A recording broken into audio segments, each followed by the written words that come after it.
Michele Wallace.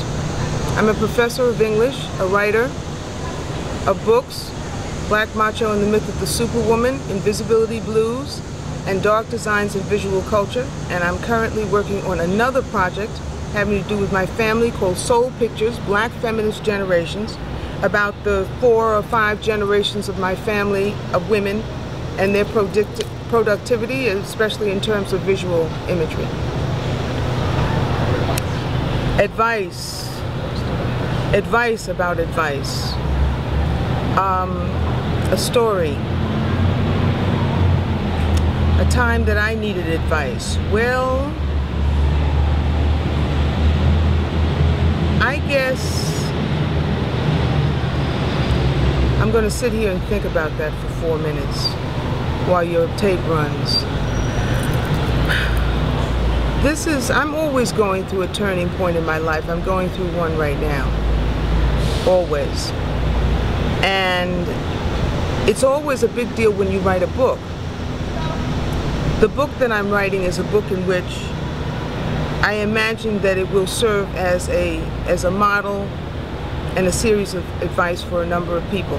The latest project that I was doing, I just recently included on my blog, and as part of the project, my wedding pictures from when I married this guy named Gene Nesmith, who actually teaches here, in 1989. And for me, that was a really big thing to scan those pictures and include it, because when you get divorced, there's sort of this sense that you're supposed to ignore your marriage, and certainly you're supposed to, ritually burn your marriage pictures. And yet I knew that there was a great lesson to me in my life that had to do with my marriage and with my marriage pictures and my relationship to him.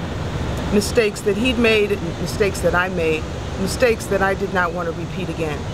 So my present interest in advice has to do with getting married. And these are the things that I would say about it. Number one, don't ever force somebody to marry you. Now that sounds rather ridiculous and obvious, but the fact of the matter is people get married for many, many reasons. And frequently there is some coercion or pressure involved from people other than the people themselves. So you should marry somebody you really want to marry, and you should marry somebody who really wants to marry you. If he doesn't want to marry you, or you don't want to marry him, take as much time as you need to sit down and think about it and talk about it. Because ultimately, I think it would be a good idea that when you get married, that you stay married for the rest of your life. Now that may also sound old-fashioned, but it's the most efficient use of your time. It could be a wonderful thing. If you have children, then that means you've put together these two families, you've made a new genetic pool. Just in terms of the many projects that you can engage in life, it's a wonderful thing for a family to stay together indefinitely, and for the children and the grandchildren and everyone who knows you to be able to draw upon you as a partnership and as a group.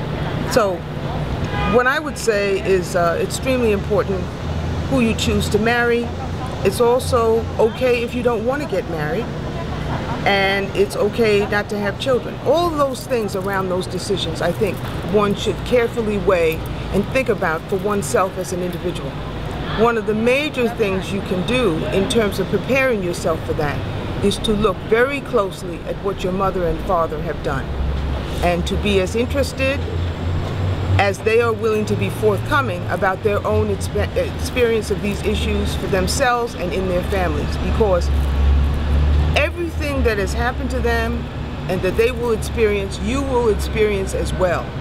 You can be better prepared if you know what it is, as opposed to having it drop out of the sky.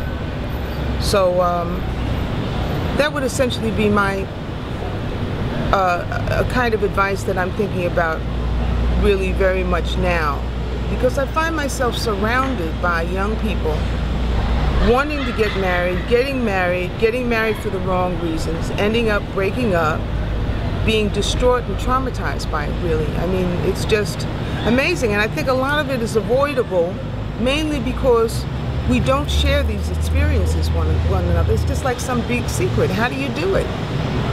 When is it good? When is it right? What does it mean? I had no guidance when I got married, except that my parents said, don't marry this guy.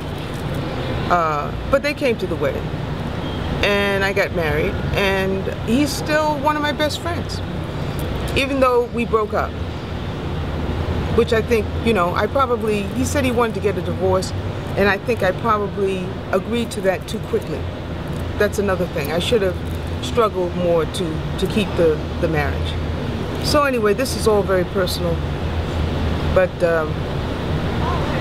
that's what I'm thinking about right now.